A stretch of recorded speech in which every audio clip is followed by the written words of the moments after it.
guys! For today's video, ayan, umulan saglit kaya nagluto tayo ng sopas. Nilagyan ko siya ng paa ng manok. Chicken feet, tsaka may halo-halong gulay, chop suey baga. Kain tayo. Ito aming tanghalian. Nilagyan ko lang ng paa ng manok, tsaka kunting gulay, gatas, sopas na guys. Walang maisip na ulam. Kaya ito na. Huwag mong takpan ng kaldero para hindi matuyo ang sabaw ng ating sopas. Sarap. Kumain si Bianca? Makain si Bianca. Baka ikaw kumain. Hindi to laga yung ating pasta. Ayaw ko yung sobrang laga.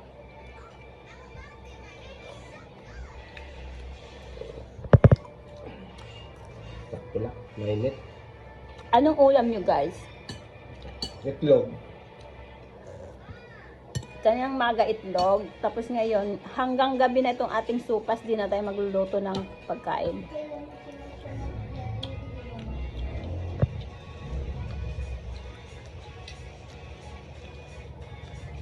Yung pasta is 35 pesos. Yung gulay natin 30 pesos. Tapos nilagyan ko ng 100 na paa ng manok. Tsaka gatas. Yun lang. Kapirasong chicken cubes. Isang chicken cubes. Tsaka paminta. Yun lang ang lahok. Tipid na ulam. May merienda ka na. May ulam ka pa. Tipid ba yun? Tipid. Bukas na yun. 50 pesos makakaulam ka na. Ano? Sardinas, itlog. Sardinas, itlog, 50 pesos. Isang kainan mo lang yun. At saka isang tao lang makakain nun. Ito, kahit lahat ng maghapon na to, lahat makakain. Oh.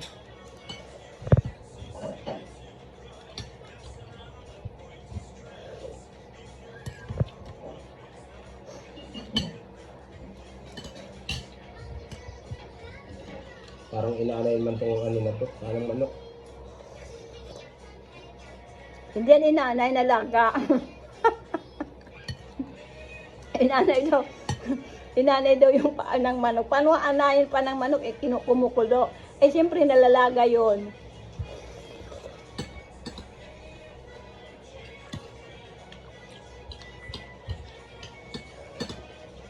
Merap mag-isip ng ulam. Umulan. Sabi nila sopas daw. Pag umuulan guys, ang gusto nila pagkain sopas. Sisab-sab naman champurado. Pag sopas naman gusto ko yung sahog is paa ng manok. Kasi paborito ko yung paa ng manok eh.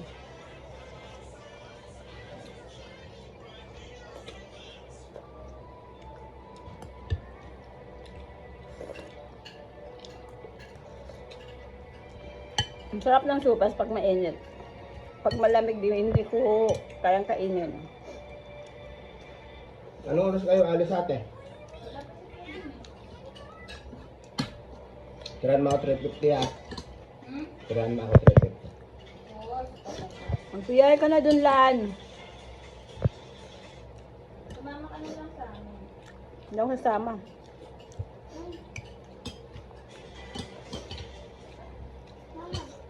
Sarap. Talaga, arte. Sobrang arte talaga. Ay, mama. Hindi ako mahilig lumami eh. Dami guys. Thank you guys for watching. Papa, naglagay na ako. Salamat po. Yan mo lang.